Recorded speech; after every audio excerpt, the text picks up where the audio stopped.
Subscribe करें हमारा YouTube channel और सबसे पहले नए वीडियोस देखने के लिए क्लिक करें नोटिफिकेशन बेल पर।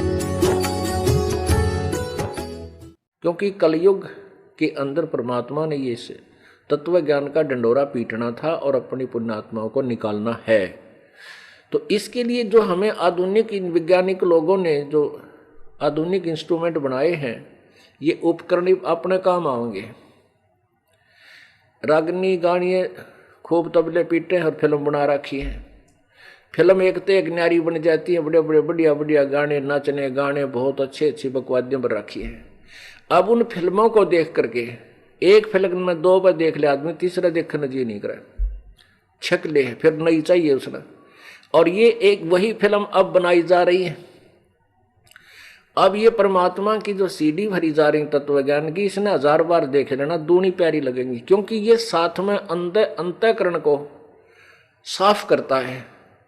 जैसे रोगी को रोग हो जाता है तो उस बीमार बुखार हो जाता है, उसको रोटी अच्छी नहीं लगती,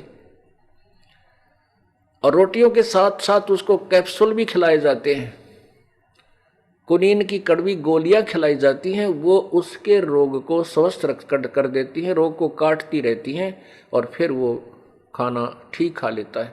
तो ऐसे ही ये परमात्मा का ज्ञान जो है, ये ज्ञान यज्ञ है, और इस ज्ञान के अंदर कुछ ऐसे गुण हैं परमात्मा के कि हमारे अंतःकरण में जो मैल होता है उसको साफ करता है।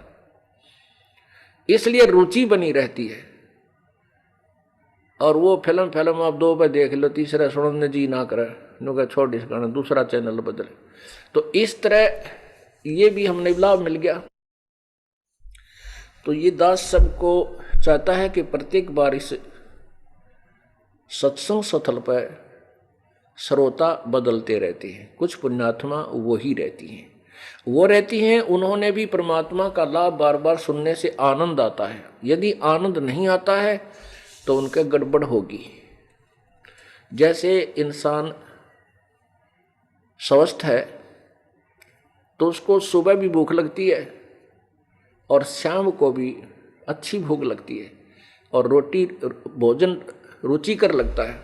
यदि उसने सुबह खाना खाया और शाम को अरुचि हो गई है तो समझो उसका कोई बीमारी हो चुकी है, वो स्वस्थ नहीं है। या तो बदहजमी होगी या फिर बुखार ने गेड़ा दे दिया। तो कहने का भाव ये है कि आप स्वस्थ हैं तो आपको चाहे कितनी बार ये कथा सुननी पड़ जाए, आनंद गदगद हो है, सुबह भी शाम ने भी फेरा, और फिर भी जितनी बार भी ये कथा और ये ज्ञान सुनने को मिलता है, और आपके उमंग भरती है, अंदर से चाप उत्पन्न होती है, आंखें में आंसू आने लग जाएंगे कुछ दिनों में, तो समझो आप स्वस्थ हैं। और आपके मन में न्यू आवा है, पिछली बार भी महाराज जी ने ये कथा सुनाई थी, इसी बार भी वही कथा सुना दी है, और तो समझ लो आपको अरुचि होगी तो कोई पाप कर्म आपके ऊपर प्रभावी हो चुका है। उसका ट्रीटमेंट क्या है? जैसे हम न चाहते हुए भी कड़वी गोलियों को फांकते हैं, खाते हैं, कैप्सूल खाते हैं जो रोग काटने की है, उनके खाने से फिर वो स्वस्थ हो जाता है, फिर रोटियां अच्छी लगने लग जाती हैं। तो ये परमात्मा की जो वाणी है, परमात्मा के जो वचन हैं, ये तत्व ज्ञान के, तो ये कैप्सूल और कुनीन का काम भी साथ करते हैं। इनको अरुचि से भी सुनते रहना चाहिए, खाते रहना चाहिए, और यही फिर उस रोग को समाप्त करेंगे।